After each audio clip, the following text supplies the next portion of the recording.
Now in their second season, Leadership of the Leaf with more cigar knowledge and more leadership insights. Two great leaders smoking great cigars. Here's our host, Austin and Dice. Grab a drink and jump in with a cut and a light. And welcome to another episode of Leadership of the Leaf. My name is Austin. And I'm Dice. And we are going to talk to you guys today about a particular wrapper of cigar. I'm glad you finished that. Oh, M&M? Yeah. No, it's I'm more partial to Snoop. Snoopaloop. No, we're going to talk about the Oscuro wrapper. Oh, we're going to do some Oscuro into the darkness. But first, so obviously we need to smoke our cigars. Dice, what are you smoking tonight? Would it be a surprise if I said I was not smoking a Oscuro? I'd be a little upset with you. All right, perfect then. I actually did a little homework for this one because I wanted to make sure I paired perfectly for the cigar. Okay. I am smoking La Palina, Nicaragua Oscuro. Okay. And so then what are you pairing that with, since you said you had to do some homework? I am going to pair it with, I had to open a bottle for this one. It's my Hennessy Master Blender Selection number 4. Oh, okay. I picked that one for the color, which is light and amber, which is going to be contrast to this Oscuro, which is darkness. And it has a crispiness taste to it with a touch of spice, with a noteworthy of woodsy. Okay. It sounds like it would go great with an Oscuro. We will find out because I'm not in my first third. I'm just getting started. Yeah. And I will let you know. Please do. I am smoking a Punch Diablo Gusto. Punch Diablo. All right. This is a very dark cigar. On first light, I think you made fun of me. Never. It pepper bombed me straight in the mouth. Oh, so it's definitely first taste. All right. I was like, ooh, this is. I hope it evens out. We'll see. By chance? Well, first, let's see what you're pairing it with. I am pairing it with Jameson.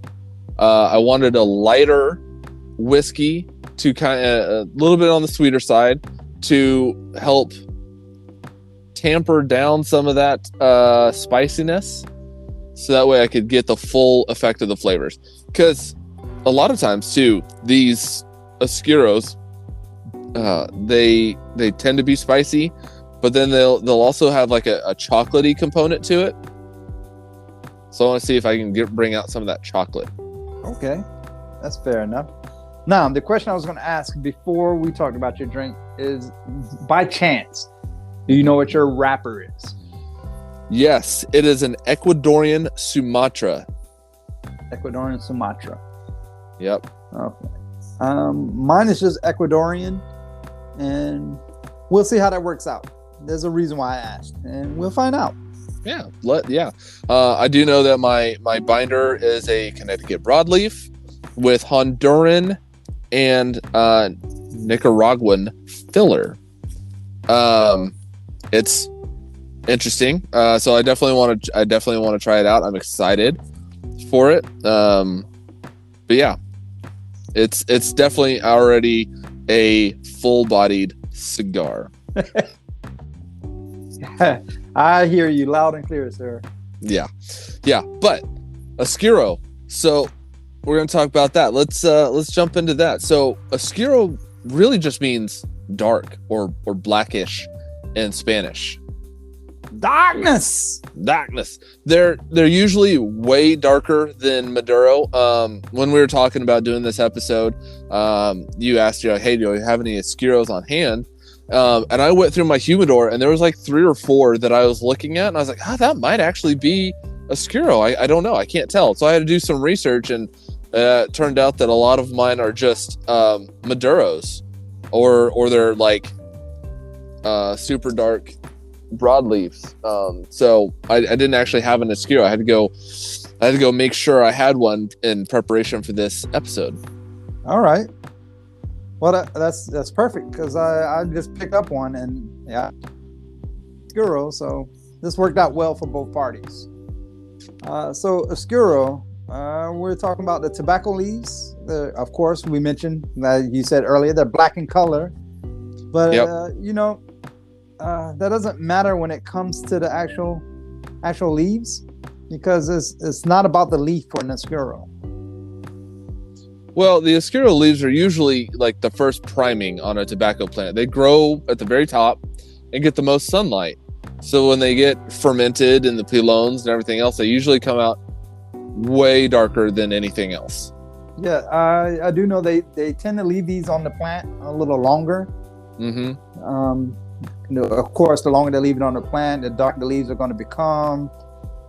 Even after being fermented, it's going to get a little darker. Yeah, and sometimes the tobacco growers and the fermenters and blenders, whoever, they'll leave the top leaves on the plant for like about 50% longer than the rest of the tobacco to allow them to become that dark.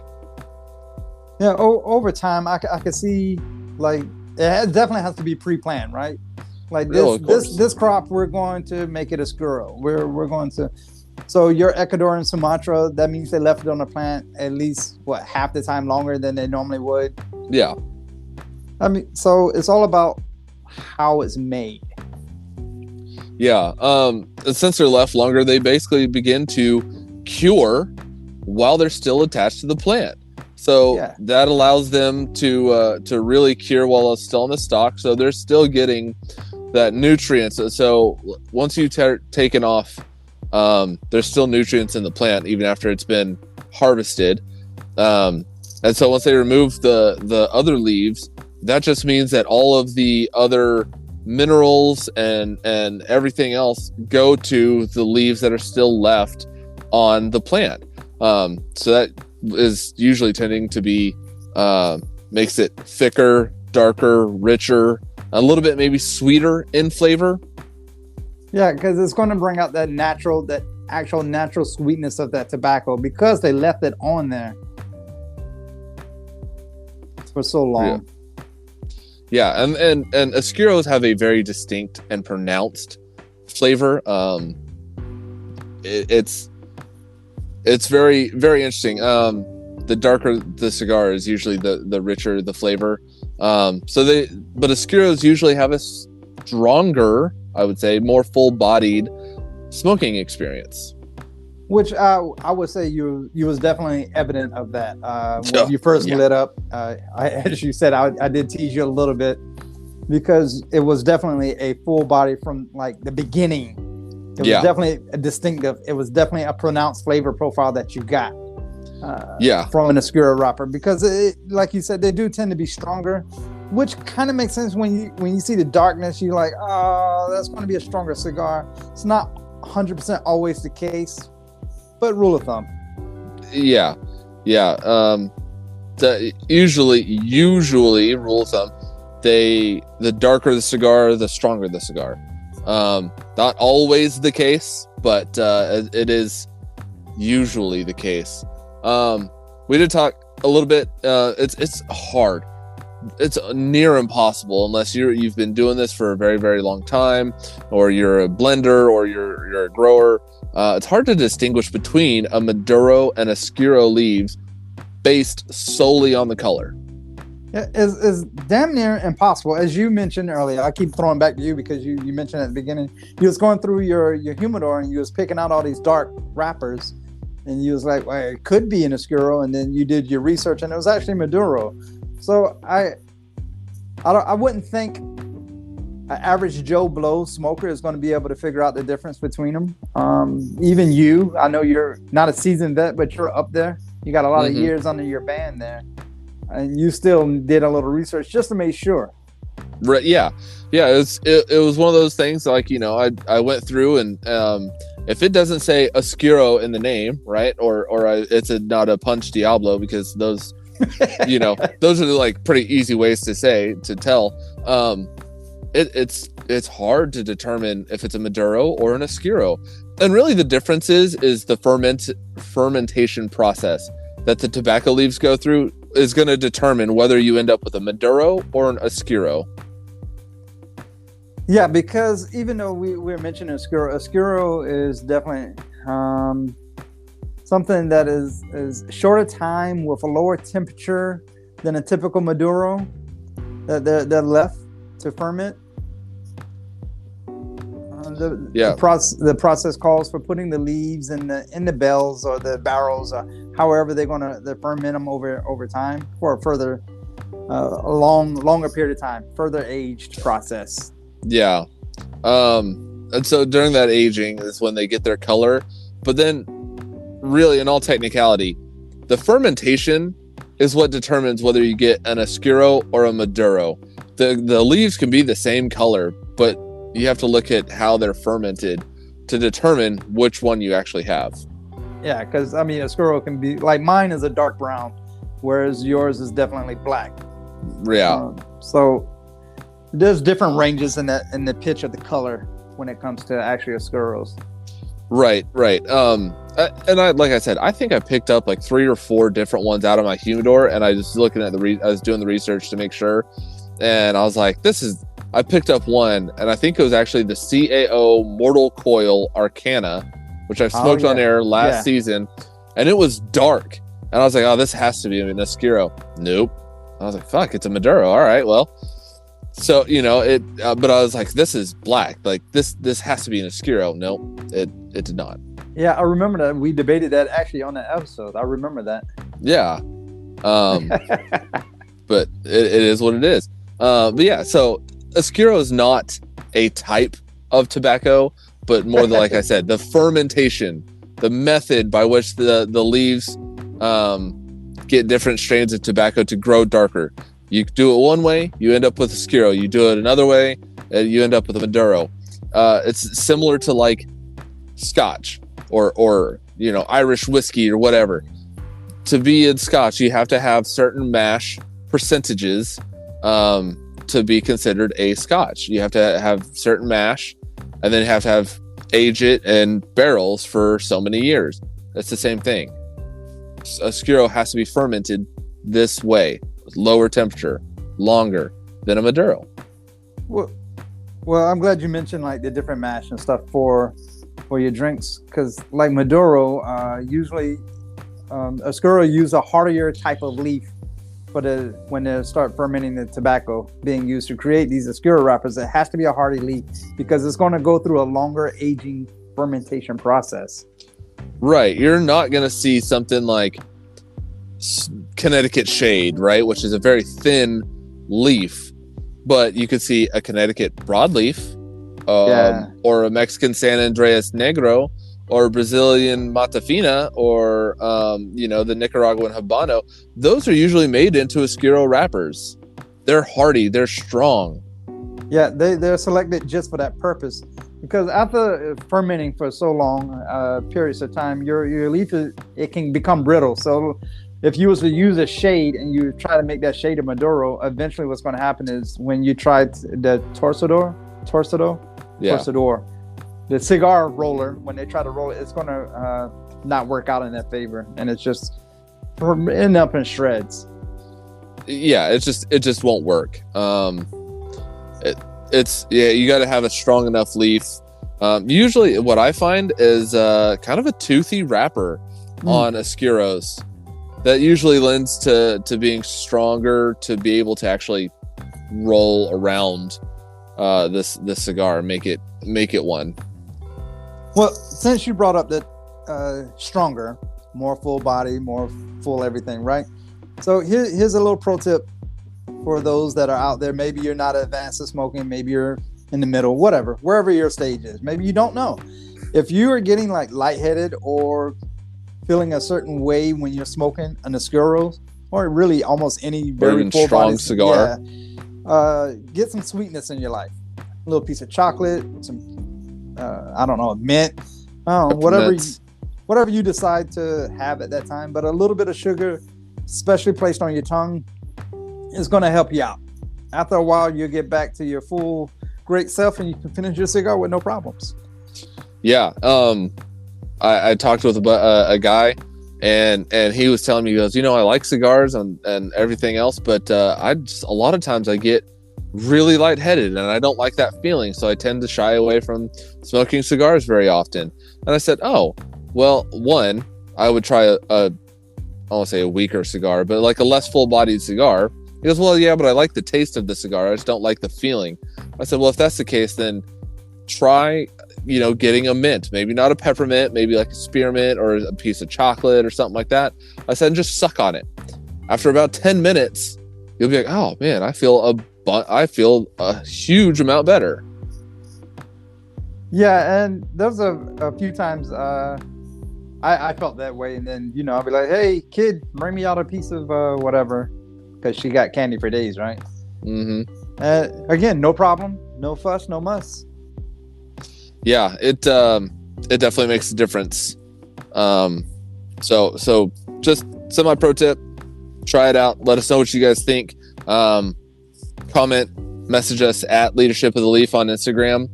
Love to hear from you. If it works and you're like, hey, this is great, cool, share it with other people. Heck, point them to our podcast. We'll share it with them. Yeah, I'm just gonna say, not if it works, when it works, because I know it's gonna work. yeah, just gotta suck on that piece of chocolate, the peppermints, whatever. And it doesn't have to be a flavor of peppermint. That's not the key. It's the sugar. It's definitely the sugar. Yeah. You about in your first third over there? I am definitely in my first third. And surprisingly for me, this cigar isn't really that strong. It's not really hitting like hard in the paint like I thought it was going to. Maybe because it's not as dark as yours. I'm definitely getting cedar, and like after I smoke and in my mouth, like the taste afterwards is definitely more of a dry cocoa powder. Interesting. Yeah, no, I'm really digging it. Cool. I'm getting a woodsy leather note. With black pepper has now kind of moved to the back end a little bit. But it's very woodsy, and some leather in there. That's I'm curious. I'm gonna have to pick one of them up. I know I'm not a big fan of pepper, but I'm curious because you said it was Sumatra. It is, yeah. Nicaraguan Sumatra, and it's Ecuadorian. I'm sorry. Ecuadorian Sumatra, and it's Oscuro. I'm interested. I'm intrigued, sir. Yeah.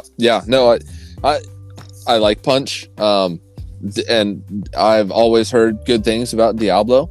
So I was like, well, you know what? I need to pick up an Oscuro, so let me try this out. I've tried it, and so far, it's really good. All right. So, Oscuro cigars, right? Yeah. They owe a lot of their beauty, as they are very beautiful when you look at them. Compared to the other ones, I mean, that dark wrapper definitely is eye-catching over, I would say, a normal like Maduro shade, or not Maduro wasn't a good example, but a Connecticut shade or something like that. This definitely stands out to me when I'm looking at the sea of brown. Yeah, no, 100%. If I'm looking over a bunch of, natural looking kind of just brown cigars, and I just see a black one with a really bright band on it, or something like that, and the band kind of just like jumps out, makes it pop that much more. And it owes all that beauty to the sun, sir. Yeah. They're usually pretty rare due to the long and intense fermentation required after the harvest. That's why you don't see everybody jumping and doing Oscuros. Process usually takes several years. Yeah, I can definitely see, like, they have to plan this at the time. There's definitely has to be a planned source of attack when making these cigars. So that's why I kind of like them a little more than a typical cigar, especially because I know it took time for them to develop. They're not just going to give this to, hey, I just started working and rolling cigars today. They're not going to give this rare leaf to one of these kind of guys. They have to know what they're doing to use this leaf. Who likes extra dark stogies? So connoisseurs, if you guys enjoy extra dark cigars and you like that full-bodied experience, and you want some unique flavor notes that's worth the wait, go pick up an Oscuro. Pick up an Oscuro. I would definitely recommend picking. If you're a beginner, I would still recommend picking up an Oscuro. Maybe you're not going to enjoy it as much at first, but you can kind of see your palate development as you pick up some of these cigars that has been fermented and aged for such a long period of time. And then you can kind of see that you definitely are going to tell the vast difference between what you started with to an Oscuro cigar. Yeah. If I could do my cigar journey over again, I would start with Gurkha. Yeah. I would have liked, I think, a lot more to start over with Connecticut's. Get those light, creamy notes. The coffee, the vanilla, all of that sort of stuff, and then move into these dark cigars, because I do enjoy the dark cigars. I do enjoy a full-bodied experience. Now, but it took me time. I at first I was like, I don't want anything darker than a Habano. Yeah, I can definitely see, like, if you're new to cigars and you used to pick up one of the, especially your Diablo or something that's more full body, you will probably be like, I don't get it. Why people are smoking these things? This is horrible. It's definitely training wheels are off with this cigar. Yeah, it's an acquired taste for sure. It's like if you go from you drink coffee with all of these extra shots of flavor and creamer and everything else to straight black coffee or an espresso. Or an espresso. Oh my gosh. It's an acquired taste. You gotta kind of work your way in there, and learn how to pick out those notes. Well, I would say bottom line, if you like strong cigars, you should definitely pick up an Oscuro. I would say you should have some Oscuros in your humidor waiting. Yeah, which is why I was a little bit surprised I didn't have any, but that's okay. Easily, I was happy to go pick one up, because I was like, I obviously I need some more in my life. I've smoked them. I smoked them all. They're good, right? They're powerful cigars. Can punch you in the face if you're not prepped for them, but they're usually well balanced and well made cigars. But it goes back to they're rare, or the leaf it has to be fermented for so many years. So yeah, when they're working with these, they want it to be well balanced. They want it to be loved. It's a rarity. Like, why would you waste all these years making a cigar and then you put out crap? Yeah. I will say they tend to be a little bit more pricey than other cigars because of their rarity.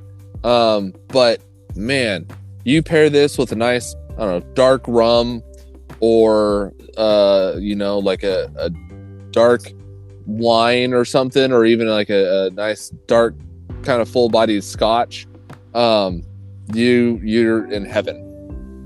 And during my research, that's why I went through my Hennessy, because I read that dark rum and all this other not crazy, but all these other like very dark, heavy liquors, spirits that you would enjoy with an Oscuro. Hennessy doesn't really have like dark. The Hennessy Black would be compared to like a dark rum. So I had to, reach into my repertoire and figure out which Hennessy would pair well with it, because everybody knows that's what Dice drinks. Hennessy.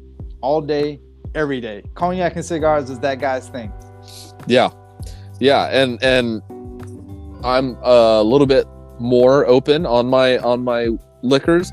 Jameson would not be my first choice. Pairing this with Jameson, I would have rather paired it probably with a rum, or a nice strong Scotch like Aberfeldy, or something like that. Something that's going to give me a nice kind of full-bodied taste. Didn't you go to like a rum distillery? Didn't you do like a taste test? I did. So yeah, down here in Northwest Florida, there's a distillery called Rollins Distillery. I've talked about them before. And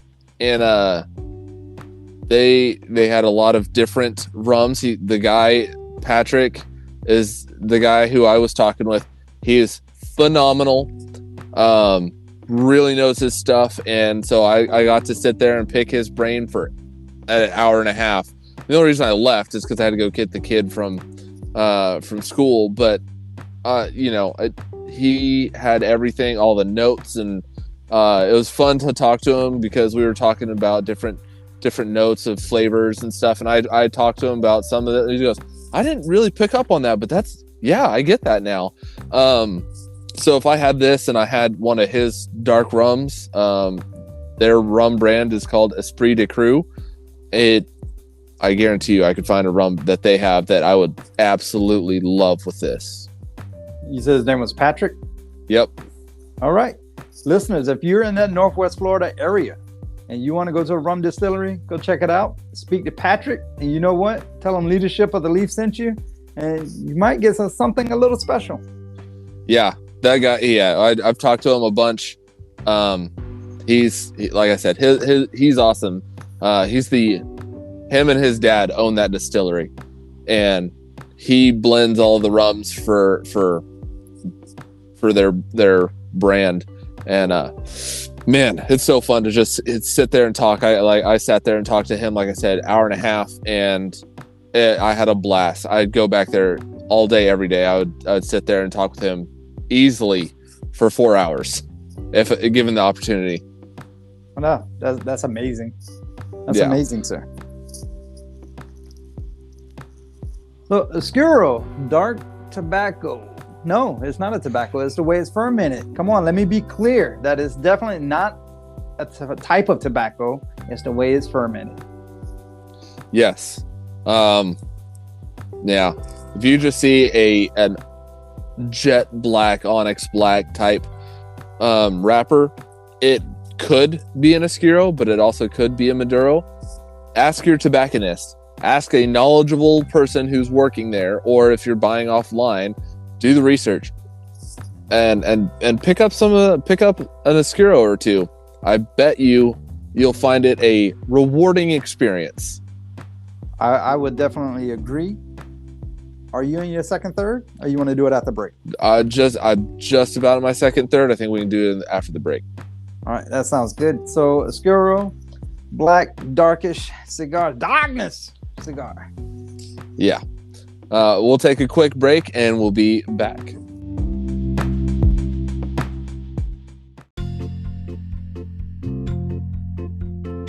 All right. Hey, everyone. Thanks for listening to Leadership of the Leaf. I'm just letting you know, if you want to see what kind of cigars that myself, Dice, and Austin, what we're smoking on each episode, check out our Instagram on Leadership of the Leaf. All one word. At Leadership of the Leaf. And please leave us a comment. Send us a message with what other questions or what you guys are smoking on. Maybe you guys have some suggestions for us that we'd love to give it a shot. At Leadership of the Leaf on Instagram.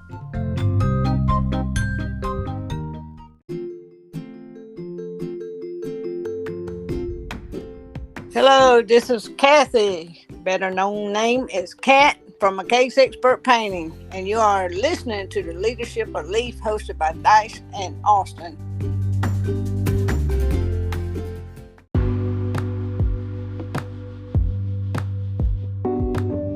All right, we just had a break. Welcome back, everyone. And we was talking about Oscuro earlier, and now we're going to get in our leadership portion. Ooh, the leadership portion of the 7 Habits of Highly Effective People. You're right. And this was, if I'm not mistaken, well, I know I'm not mistaken. It's a book. I read this book. It was a book you recommended. I believe we mentioned on the show before. Well, yeah. Yeah, it is a phenomenal book. If you haven't picked it up, go pick it up. Great book.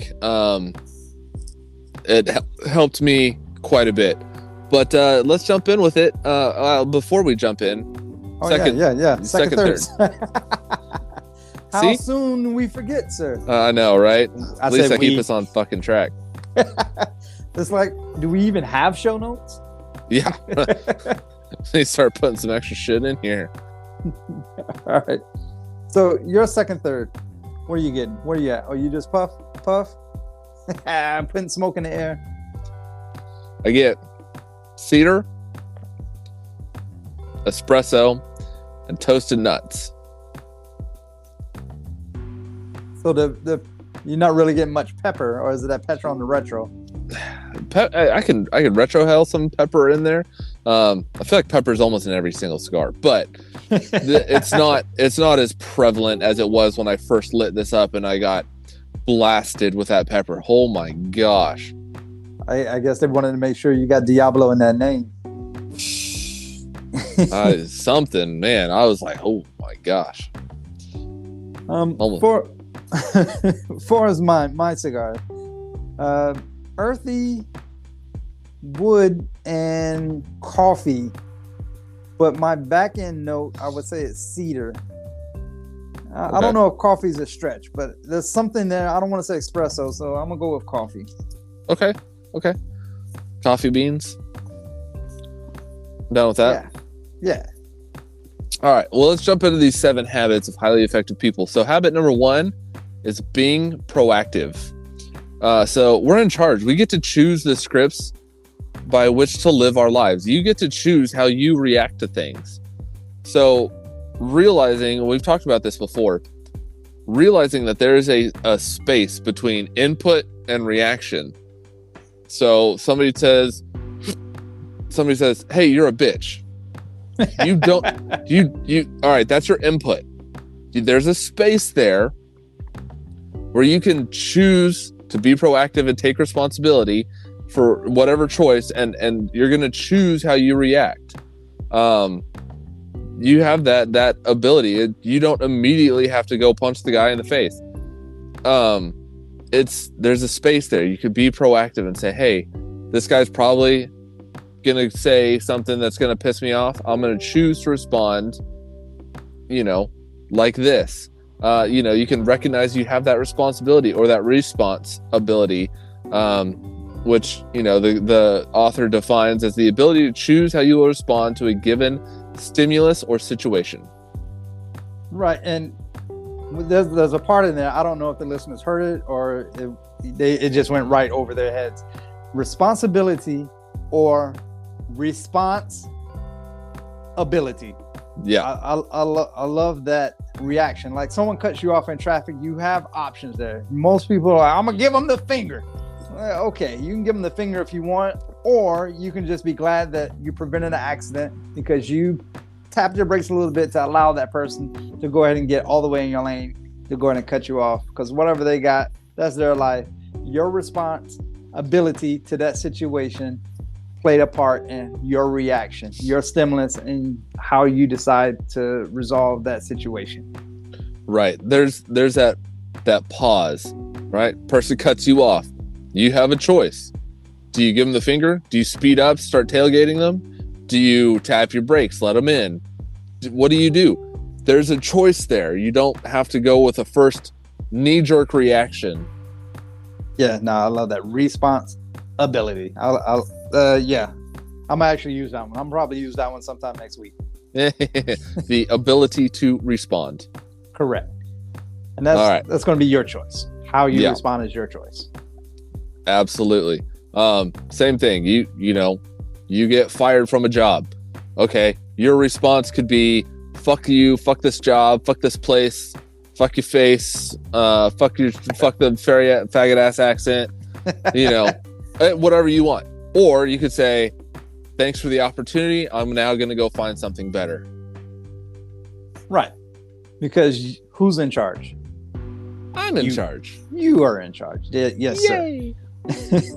The number 2, begin with the end in mind. How many times we put the cart before the horse always bugs me. Was it count your chickens before they hatch type situation? Yes. Right. So you want to start your solution with a clear destination in mind.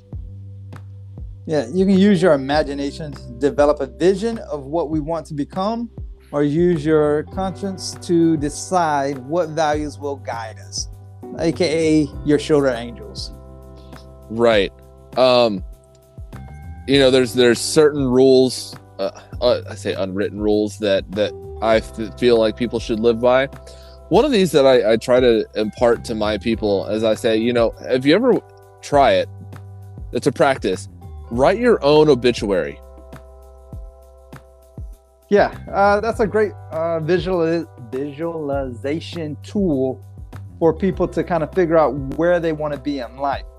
So when you say write your eulogy, you're looking at everyone that's at your funeral, like, what are they going to say about you? What do you want them to say about you? Right. Or you want to say, like, if your kid gets up to give your eulogy and says, dad or mom, they were great when they were around, but they were really always working. Okay, if that's not what you want to have to somebody to say, change it. You have the possibility to change what people are going to say about you. You control the narrative. So I always tell people, I'm like, write your own obituary and then never stop revising. Right, because you want to be able to guide exactly what people are going to say. So if you don't revise it, because our attitudes, our minds, our thought process, as we mature and get wiser and older, is going to change with certain habits that we've chose to use in life. Because again, back to part one is being proactive, because we are in charge with our response ability in certain situations. Yeah. It's not fun to think about the end. I feel like that's why a lot of people don't have living wills, because they don't want to think that one day they're going to be gone. They'll write their will, when they're 70 or 80 on their deathbed. Yeah. Right. That's not always how life goes. So we're not promised tomorrow. So just, be cognizant of that. You could go at any time, a car crash, whatever. So choose what people are going to decide to say about you at your own funeral, or when you walk out of a room and they go, man, that person is so bullheaded. I just wish they would just, be a little bit more flexible. Okay, well, if you really want people to say that, be more flexible. Well, when you say that, most people think like, I'll just write whatever, right? No, I don't. When I'm saying this out loud, I don't want people just to write whatever. I want you to visualize it. I want you to write it in rich detail.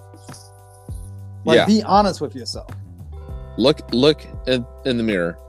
Give yourself a deep look in the mirror and really analyze, what do you think people are going to say?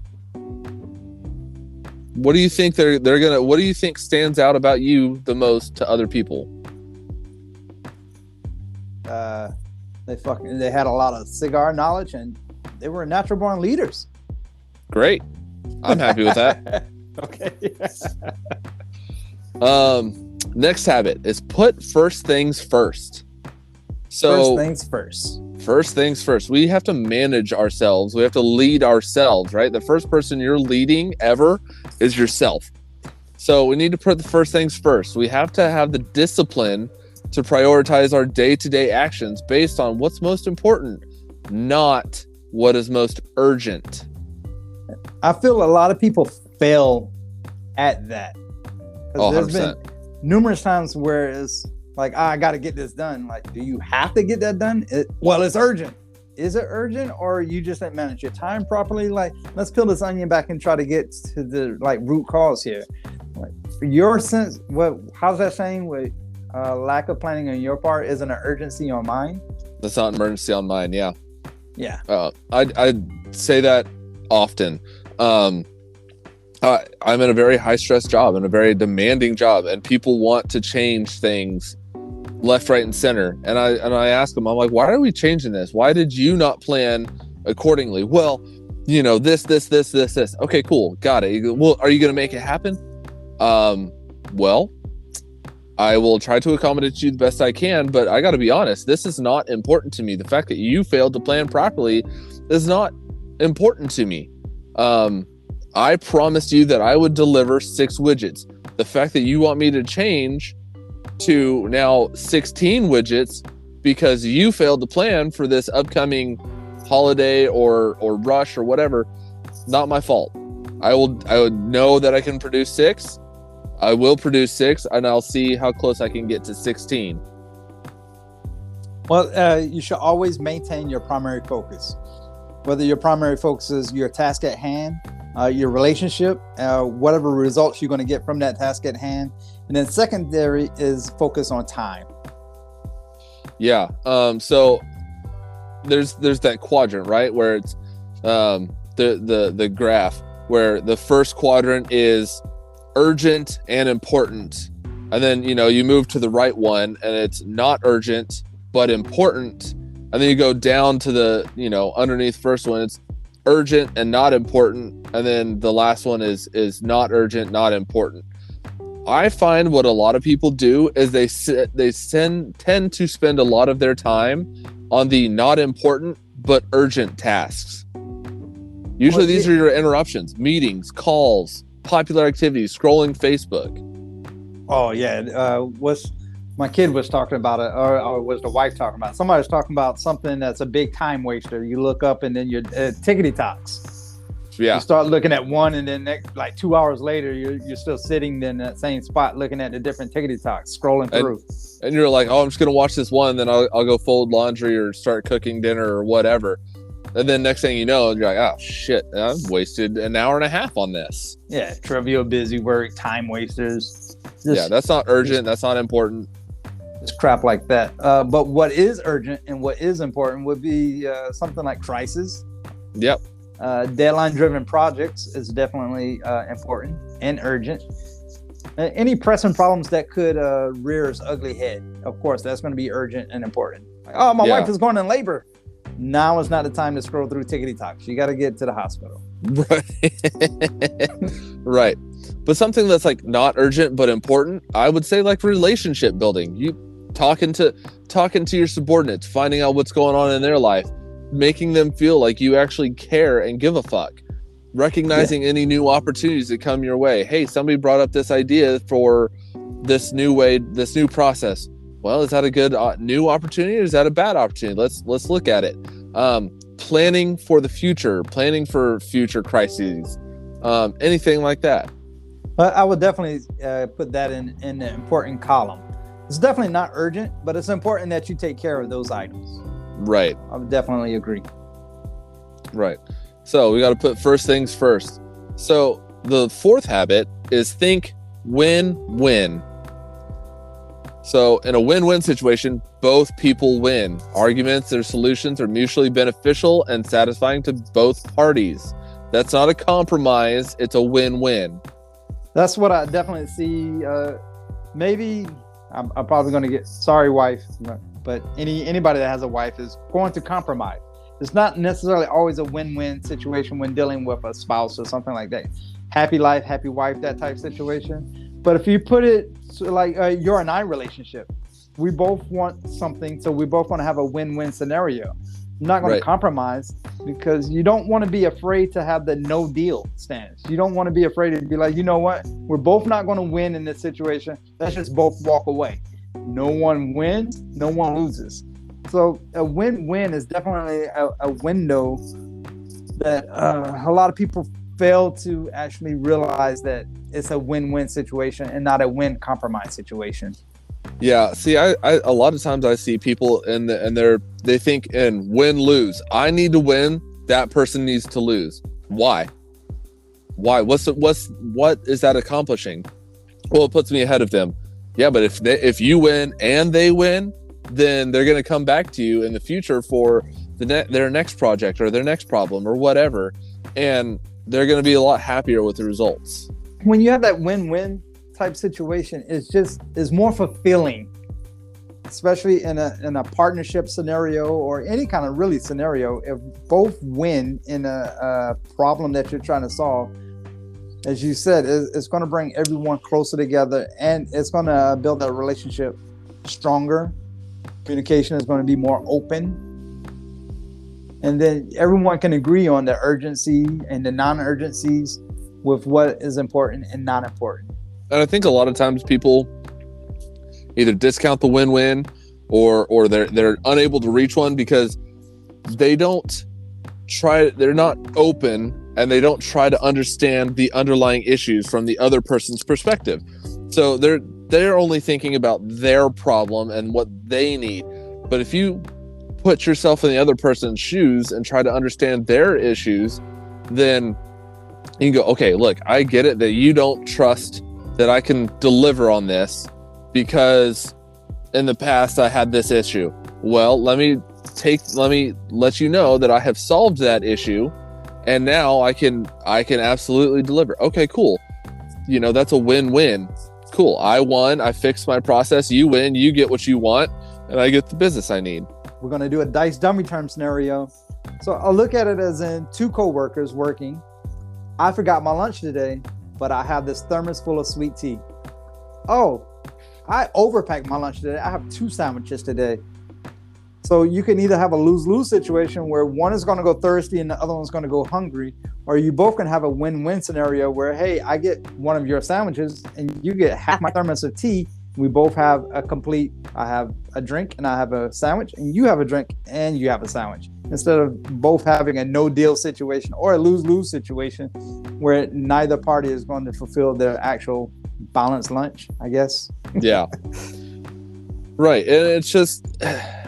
It takes some time to kind of get into this mindset of, hey, I want to win and you want to win. Let's come together and make it the best for both of us. We're not compromising where I get a quarter of your sandwich and you get half my thermos. That's not a good compromise. A lot of times I think I talk with my 4-year-old a lot, and I kind of try to get him to think in these terms, but more often than not, a lot of times what we end up pushing is, well, you have a ball and they don't have anything and they really want to play and you want somebody to play with. Why don't you let them play with your ball, and now you have somebody to play with and everyone's happy? Or it's, hey, you have a ball and they have a truck, but you want to play with your ball and so do they. So now I'm forcing you to compromise by playing with the truck so they can play with your ball, and we're going to share and take turns. That's not really a win-win. That's a win-lose. Yeah, you're pretty much manipulating and pushing your own agenda. Yeah. Which is something that we don't want to teach, especially a 4-year-old or really anyone in a leadership position. You don't want to manipulate everyone. I mean, this isn't the laws of power right now. We're just trying to have a win-win scenario. Yeah. So habit 5, I think, really helps with this. So habit 5 is seek first to understand, then to be understood. If you can, before you try to offer advice, solutions, or anything with interact with another person in any way, you have to try to deeply understand them and their perspective through empathetic listening. Yeah, put yourself in their shoes, or you put them in your shoes. How's that saying go? Do it. You know it.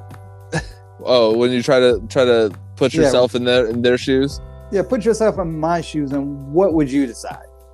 Exactly. I liken this to. I always thought about this when if somebody's asking for a raise. Hey, look, I feel like I deserve a raise. Okay, yeah, maybe you do, but the boss is afraid that if they give you a raise, then you're not going to work as hard. Okay, so talk to that boss. Hey, I understand that you denied my raise or my bonus, and I'm just trying to figure out why you feel I don't deserve this. Maybe they'll be like, oh, no, you deserve it, but here's my fear. I'm afraid that you're going to do X, Y, and Z and actually leave the company or whatever. Oh, okay. Why do you feel like I'm going to leave the company? Well, you've been this, and this, and they'll explain it to you. If you don't just wait for your turn to respond. I feel like that's what a lot of people do. They don't listen. They wait for their turn to respond, and neither side budges. They don't actually try to understand the other person's point of view. But if you try to understand the other person's point of view, then you can go, oh, I understand where you're coming from. Let me tell you where I'm coming from, and then try to get you to understand where I'm coming from. Yeah, it's that having a conversation with someone, and then they're like, oh, I see what you're saying now. When you get to that point, that person now understands what you're trying to say, or how you're trying to explain the whole situation at hand, as opposed to like, all right, I'm gonna wait till you finish, and now I am captain of the debate team, or I'm a one-upper, and this is the scenario. And then what happens is you go back and forth over several times. And then I call it, what I think we had an episode where you was saying you talk in circles. Yeah. That's generally what happens when someone's not understanding something. They start talking in circles to try to get the person to understand where they're coming from. Right. But if you try to understand them first, then once they feel like they're understood, they're more open to try to understand where you're coming from. So, but you have to be able to present ideas clearly and in the context of deep understanding of the other person's needs and concerns, and that'll significantly increase the credibility of your ideas. So if you try to understand, hey, look, I understand going back to the boss asking for a raise or a bonus. I understand that you're afraid that I'm going to leave the company, or my work is going to, the quality of my work is going to go down if you give me a raise because you feel like I won't have to work as hard. Let me assure you that won't happen. Maybe we can come up to some sort of agreement where you give me this raise on a 6-month probationary period, and if after 6 months the quality of my work went down because I got this raise, then we can come revisit this in 6 months, and you can pull that raise, or hey, whatever, the bonus or anything like that. Oh, okay, well now I feel better about giving this to you, as long as I have an assurance that you're going to continue to work hard.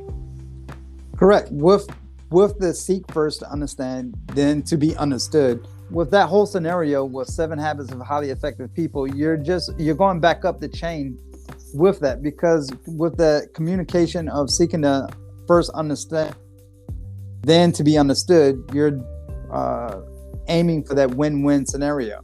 Yes. And you're trying to be proactive, and what the end is in your head. The end is, I want a raise. That is a clear, concise, I would like a 5% raise on my salary. Okay, cool. Got it. Now let's start thinking win-win by trying to understand where the boss is coming from, why he's digging his heels in. Maybe it's something where they say, hey, you do earn a raise, but right now our profit margins are so razor thin because we need 20% more business for me to be able to give you that raise. Okay, so I will work harder to get us that 20% more business so I can earn that 5% raise. What boss would not be happy about that situation? Because it's definitely going to be a win to their attention. Exactly. Hey, I'm giving you more business and you're going to give me more money. That is a win-win situation. Correct. So habit 6 is synergize. Ooh. Team synergy. This is such a buzz. This used to be a buzzword. I don't know. 10 years ago, it was such a buzzword that everyone kind of stopped using it so much. But synergize. By understanding and valuing the differences in another person's perspective, you have the opportunity to create some synergy, which allows us to uncover new possibilities through openness and creativity. Hey, boss, I want that raise. Okay, well, I need 20% more business. Oh, okay. Let's work together to get that, so that way I can have my raise or whatever. Or, hey, what if we cut down our expenses by 20% by doing this new process that I'm bringing to your attention? And then we don't increase the business, but we reduced our costs by 20%, and now you can give me that raise. I didn't think about it like that. That's a good idea. Yeah. So again, it goes back to that win-win scenario. But for like synergy, when I see the word synergy, I'm thinking of we don't actually see eye to eye in our situation. Perspective, you understand the way I'm seeing things. We just got to find a way to group that together so we can be more creative to get through whatever we're working with, to create a better team amongst everyone. Because if everyone's on the same page all the time, then your business or your group or whatever, it's just going to stay in one spot.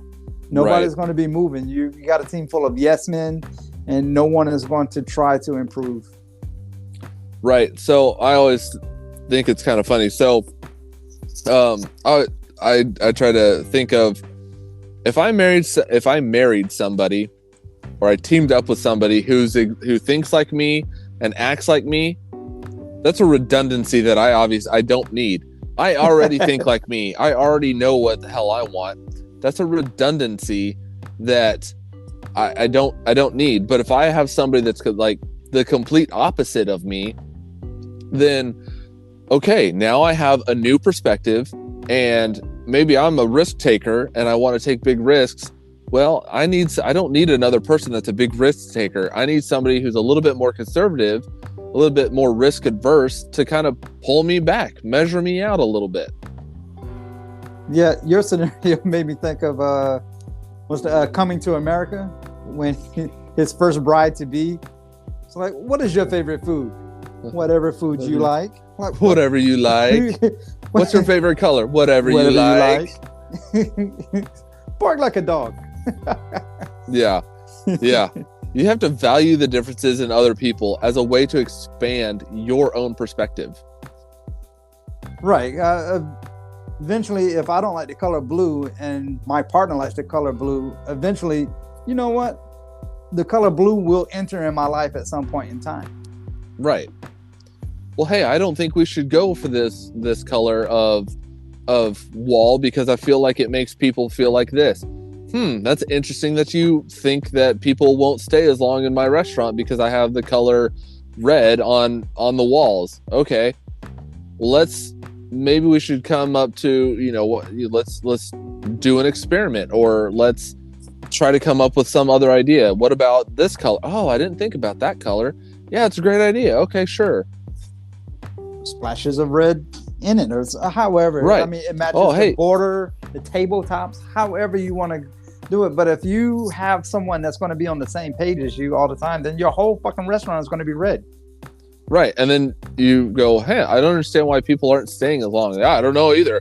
I love the color red and blah, blah, blah. And meanwhile, your customers are over here going, man, if they just had a splash of red and then they actually painted it like blue with some gold and red, man, I'd probably stay a lot longer. But I don't like that restaurant because of the ambiance. Oh, weird. Ooh, all right. Yeah, I love this topic. I like that book. I've read that book. I listened to the book on tape. Do people still say that? Audio. I guess the audio. Showing book. Your age. Showing your age there, homie. I like the audio book on my Kindle. Did you put it in your tape player? 8-track. God damn. All right, I'm getting off track. All right, our last habit, number 7, is sharpen the saw. And I love that aspect. Is to be effective, we must devote the time to renewing ourselves physically, mentally, spiritually, and socially, and continue to renewal. This continuous renewal allow us to synergistically increase our ability to practice each habit. So I liken this to a mom, right? And I use moms because dads are usually a little bit better at this, but moms, and I get this with my wife. I am constantly telling her, I'm like, babe, you need to slow down. We gotta, I need you to take care of yourself. She goes, well, I can't take care of you myself because I got to take care of you, and I got to take care of the kid and the dog and the house and the blah, blah, blah, blah, blah. Right. But when you go down with a sickness because you're overexhausted, now what are you going to do? I need you to stop and let yourself heal and renew yourself in whatever way you find fit, so that way you're able to mentally practice all of these habits. Yeah, that's a great scenario, because moms will work this stuff. I do it for the betterment of the family, and I come second, I come last, or however. You hear the scenario so many times where like the mom never buys herself anything, always provides for the family first, right? And then you hear the story, oh, she bought herself a purse, and everybody's like ecstatic that she got herself something for once in her life. Yeah. It's funny because, you know, people will just go through and they're like, well, I can't buy myself anything new because I need the money to buy something else for my spouse or my kid or whatever. No, stop. Take that time and buy yourself something, or take that 5 minutes to sit and meditate, or have a cup of coffee and just kind of woosah, because then you're a little bit better able to deal with any stressors that might rise. And I see this all the time, you know, especially when you have like a toddler. You think of a toddler, they're little assholes. They are assholes. But if you're not in a good place mentally or socially or whatever, you're going to snap, and you're going to take it out on the person that you're trying to protect, trying to provide for. You know, renewal is that process that empowers us to move along an upward spiral of growth and change, of continuous improvement. That's how the book put it, and it's 100% correct. You have to sit there and actually be able to do these things. But if you're so dog tired because you've been going 1,000,000 miles an hour for the last 18 months, you're gonna get burnt out. That's how you find yourself in a job, and you're like, I can't actually focus, and my quality of work has gone down so much. Well, when's the last time you took a vacation? Well, I took 3 days off when I had the flu. No, motherfucker. When is the last time you took a vacation? When's the last time you went to the beach and read a book with nothing else around and unplugged from the world? Oh, I don't know. Okay. Take a break. Yeah, point proven. When you were saying that, I browsed back through the notes, and I see why habit 7 was placed where it was, because if you go back through 1 through 6, it equals up to that 7. Yeah. Obviously the book is phenomenal. We can't say enough good things about that book. He wrote it in such a way that it just makes so much sense, but you got to be able to sit there and actually take that break, smoke a cigar, drink that cup of coffee, go out, read a book, you know, go watch a movie, have a date night with parents. I see it all the time. I was talking with one of my buddies, and he was like, yeah, me and my wife, we haven't had a date, and since my kid was born. I'm like, how's your kid? 4 years old. What the fuck? I will watch your kid go out and have a date. Well, we'd rather spend time with the kid. No, that's what you think, but just go take a date and see how you guys feel afterwards. Well, okay, yeah, we're kind of having a rough patch right now, so okay, go be with one another without the kid and see how everything heals. Right. Seek first to understand, then to be understood. Get back on that level. Build everything back to a healthy relationship by renewing not only yourself, but renewing your physical, spiritual, mental, and social aspect with your partner, just to keep that saw sharpened. Right. That's why people go to the gym. That's why people, they go to church on the weekend. They read a book, something to escape. I'll tell you right now, my escape is video games. I play video games with friends, and my wife, she never understood it because she's not a video game person. But I told her, I was like, look, you browse Facebook and you watch Tickety Talks or whatever, or you watch your mind-numbing shows for whatever, and that's how you relax, right? She's, yeah. I said, okay, I play video games. It helps me just unwind, get some frustrations out, do whatever I need to do, and then after a couple hours of that, I'm more recharged and ready to rock and roll. I'm just going to totally derail this conversation. Please. My kid is going to be so ecstatic that we use the word tickety talks. I'm just saying. She's gonna love that. Good. But and that's one of those things. It's so hard to do. It's so hard to take time for ourselves. We put everybody else first, and I think the younger generation is more adept at doing that than some of the older generations, like Gen X or the baby boomers, and they're more adept at going, no, I'm going to protect my mental health, and I'm not going to overexert myself. I'm not going to tax myself. I get that you want me to come out to dinner with you guys. I'm just not in a good headspace to do that, so I'm going to say no. Okay. I mean, it's their choice. It goes back to, I keep scrolling back up to this thing where it's like, put first things first. It's the urgent compared to non-urgent, important compared to non-important. It's where it falls on that scale of how you want to put your life together. And then it focuses back onto how you want to see your eulogy read at the funeral. Yeah, if you go to a funeral and they're like, man, this person died at their desk because they never stopped for a second. My dad, I love my dad to death. He's 70. He'll be 70 here pretty soon. Wow. He's like 67. He's still working. He can't stop working. And I constantly, I'm like, Dad, you got to stop working. Well, I can't because I got this, I got that, I got this, I got that. And I'm like, got it. All right, fine. So I go up and see him and I said, hey, let's go fishing. Well, I can't. I got to go, work. No, I want to go fishing with you right now. Let's take a couple hours and on a Saturday and let's just go fishing and just be. We'll put leave the phones in the truck, go fish and really just kind of reconnect and recenter ourselves in in the world. And usually after I kind of force him to do that, he's so much more happy, so much more relaxed, and and my stepmom always goes, I love that you make him do that because he needs it so many, but he just refuses to do it. I'm like, I get it. He doesn't sharpen that saw. I know afterwards I appreciates it though. Right. And it's, and so I do that and I force him to do stuff. And then now that I have a kid, it's a little bit easier because I'm like, hey, your grandson wants to spend time with you.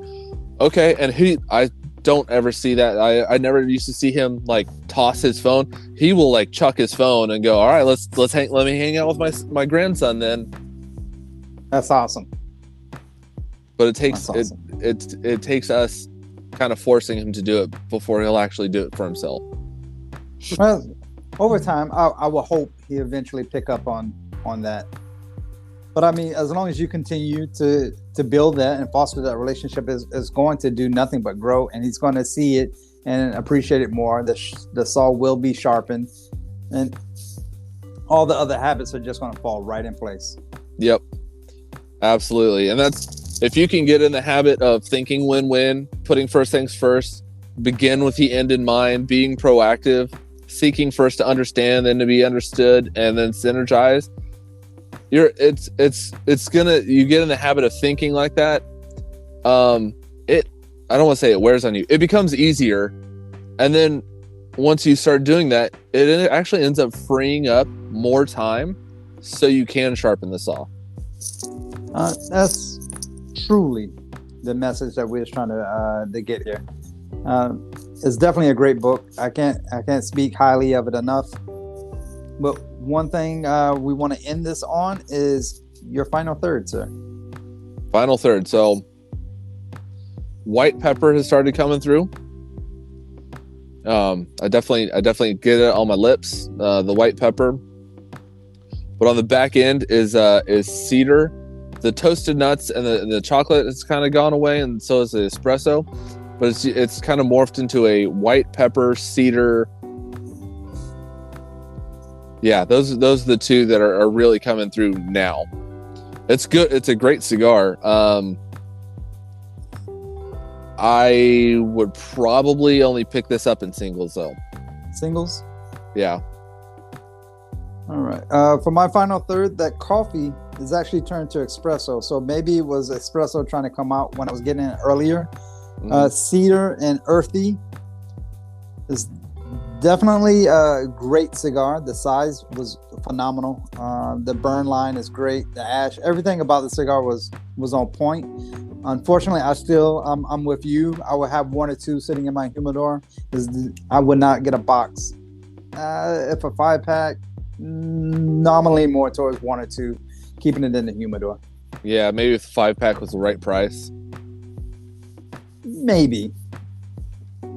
Yeah, that's fair. I mean, I'd almost buy anything in a 5-pack if the price is right. Right. That's why we when we go through that, let's take the price out of the consideration. I do know that this cigar that I'm smoking is done by AJ Fernandez. Nice, very nice. Yeah, mine. This Punch, Punch is a great brand. It's AJ Fernandez as well. Oh, nice. Yeah, it's a bold cigar, but it's like I'm not in love with this cigar at all. But it's good. I don't mind it. It's just not where I would go there. Yeah, one or two for sure. But yeah, it's good. So we talked about the 7 habits of highly effective people. Being proactive, beginning with the end in mind, putting first things first, thinking win-win, seek first to understand, then to be understood, synergize, and then sharpening that saw. That continuous cycle of renewal. Because the world will take everything it can from you. You have to take what you can from the world. I say that to a lot of my people that, well, I can't do this because I'm like, no, that's not a good enough reason. I need you to stop and actually take care of yourself. Can't or won't, Lana. Yeah. Both. We also discussed about Oscuro. That is not actually a leaf, is how it's fermented, how it's made. Yes, very dark. Different fermentation process from Maduro, but I would say almost the same color, maybe a little bit darker. Yeah. In some instances, but yeah, very good. Well, my friend, until next time, I'm Dice. And I'm Austin, and we will catch you guys on the next one. Thank you for listening to Leadership of the Leaf. The comments and opinions expressed by the host and guests does not reflect the opinions of those that broadcast this show, nor does it reflect any of our affiliates. Don't forget, we need to follow the podcast so we know when new episodes drop.